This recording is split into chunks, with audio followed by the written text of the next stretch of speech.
Triple Crown Slumpbuster in Council Bluffs, Iowa, and the greater Omaha, Nebraska area. 500 plus teams making their way through Omaha over the next 16 days. We've got our first batch of teams here. Among those teams out of the Denver metro area in Colorado, Tree Halos in the 10-year-old bracket. And played a little ball today, actually. Paul James is with us. Paul, thanks for taking a couple minutes. Yeah, thanks for having me. You just came off that field back there. This is why I'm all sweaty. And you're still undefeated, right? That's one way to put it. So you pick up your second tie of a three-game pool play. Right. Of course, in an event like this, pool play games can end in ties. So you're on a 1-0-2 record to go into pool break, so that'll be interesting to see how that math plays out. Yeah, we're not even thinking about it. Yeah, just see where it falls. That was an Arizona team that you just saw back here. You're a Colorado team. If I have my notes right, Virginia, Texas, and Arizona have been the three states that you've seen already since getting here to Omaha. Correct. Which is it's a lot of fun for a 10-year-old ball player getting a chance to see this national mix. Oh, absolutely. That's why you do this stuff. I mean, if you sit in your own city and just play right there, nowadays with travel ball, all the kids migrate to certain teams, and you wind up playing the same 4 or 5 teams over and over and over again, which it gets old. So traveling and playing different kids from different states, seeing the caliber of baseball in Florida versus California versus Virginia versus Texas, it's fun. That's what it's about. Interesting, especially at this age, because the rate of change with the kids is just so rapid as far as physical growth and baseball growth and everything. Last year, you won the 9-year-old Triple Crown Colorado State Championship. Had a great run there. Congratulations on that. You won the Battle at the Fort just about a month ago in the Fort Collins, Colorado area. And last year at this event, the Slumpbuster, your 9-year-old team, won the Slumpbuster. Congratulations on all that. Yeah, that was fun. Tell us sort of, from your perspective, 9-year-old level last year, 10-year-old level this year, what are the keys at this level of baseball? What distinguishes the decent teams from the teams that can play at that top level? It's still baseball, Baseball from the 8, 9-year-old level all the way up to the big leagues. It's about pitching. You know what I mean? If you guys can throw strikes, you're going to have a decent team. So it's finding the kids that have the ability at a younger age. A lot of these kids will get better as they age. A kid that's not great at 9 could be phenomenal at 15. But at this age, the teams that do really well are the teams that have the fundamentals down better. They throw strikes, they play defense, they put the ball in play. And size doesn't matter. None of that matters. It's doing the fundamentals right. At the 10-year-old level, you mentioned pitching.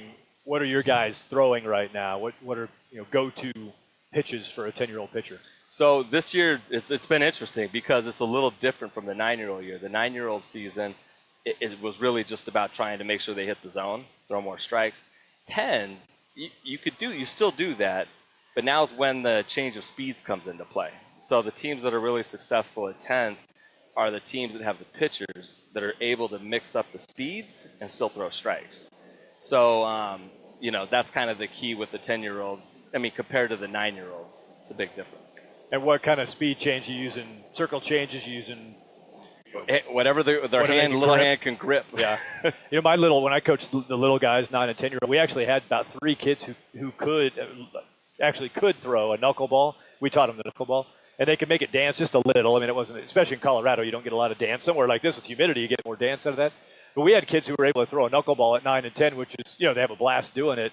But the whole thing was the speed change. But it doesn't really matter which grip and which rotation you got.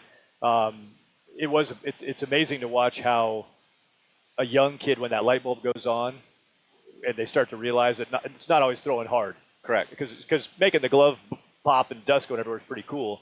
But that's actually a moment of evolution for a pitcher where they go, oh, wait, sometimes it's about backing off a little bit. And you're exactly right. That's kind of what we've noticed this year, where if you could get the kids to think they don't have to blow it by them. Like when you see a kid swing at a pitch that's going 25, 30 miles an hour, and they're out on the front foot, then the pitchers go, oh, that worked. We didn't learn that, I'm 48. We didn't learn that until we were in high school or beyond, even in college back then. Nowadays, the kids are understanding that pitching is about deception. It's not always about speed. And, a lot of that we're teaching the kids because arm care is a huge piece of what we have to deal with nowadays. The kids are getting hurt, they're throwing too much, and so forth. But if you can teach the kids to back off and teach them how to pitch, they're going to be able to throw and stay strong without annihilating their arm for throwing, full speed for a whole weekend. So you rolled down, well, I guess you go up to I-80 and come over, right, from when you make the trek to Omaha? Or you kind of cut across 76? Yeah, you know the area, 76, 80. So you made that trek last year. You made it again this year. What is it about the Slumpbuster? You guys play, obviously, a nice, robust baseball schedule, but the Slumpbuster sits in your schedule, and why is that? Well, it's close for us. From a driving perspective, it's 7 hours when you're loading nets and so forth. It's easy to get to. But, the other side of it is Triple Crown puts on a great tournament. You know what I mean? The umpires are great. The atmosphere is great. You got all this stuff going on for the kids. So, you want to go play in good tournaments where there's a good experience for the kids because there's options. But, no, this one fits good for us. It's a neat tournament. 8 college teams also decided to make the trip across whatever roads or airports they had to get to. Do you have a pony in this one? Do you have a College World Series favorite? Nah, I did. It was the Dirtbags, Long Beach.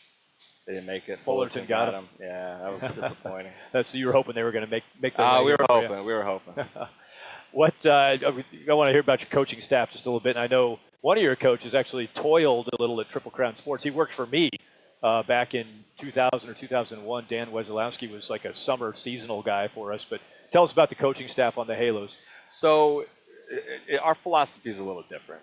What we try to do is keep the ego out of coaching, which is it's hard for a lot of dads and so forth because your son's playing and you get into it. So when we first started this, we said one thing we're going to do is be cool. Let the kids be the age that they are. Play as an 8-year-old. Play as a 9-year-old. Play as a 10-year-old. They're going to make mistakes.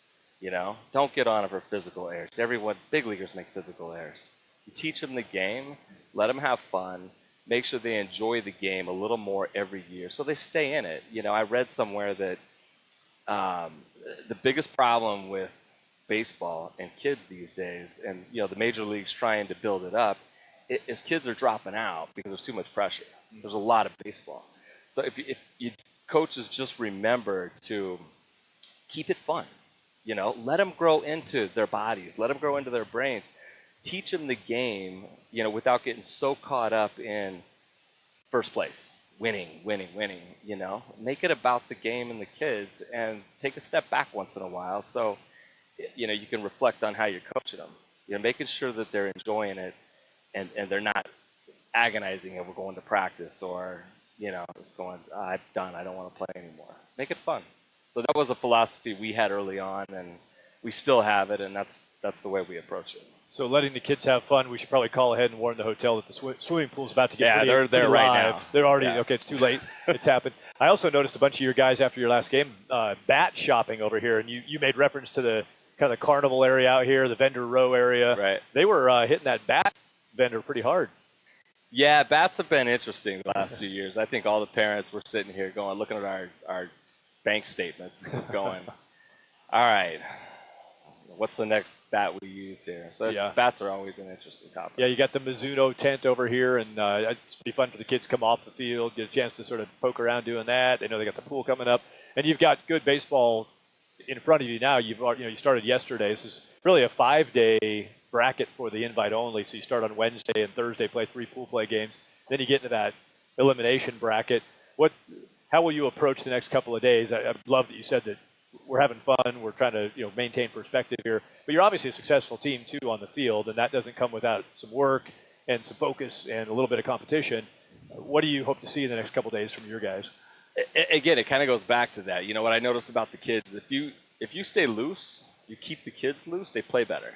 All right? So if the intensity level goes up because you're trying to win, and we are, don't get me wrong, we're putting the kids in the right positions to win and so forth, but they got to stay loose. They stay loose, they're going to play much better than if they're all tensed up and tight. So philosophy going into the next few days is, watching the pitchers, who's doing well. It's a little strategy goes into it from here on out.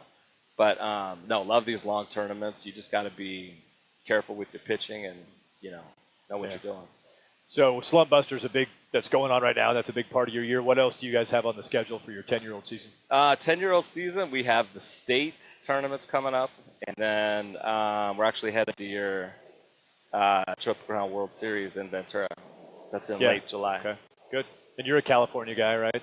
Although you're from, there's 2 or 3 different from Californias, California. so this is a whole different California. Exactly. Well, good luck with tomorrow's games. Hopefully you get a chance to enjoy some of the surrounding activities of Omaha. And Paul, we appreciate you taking some time. Cool. Thank you.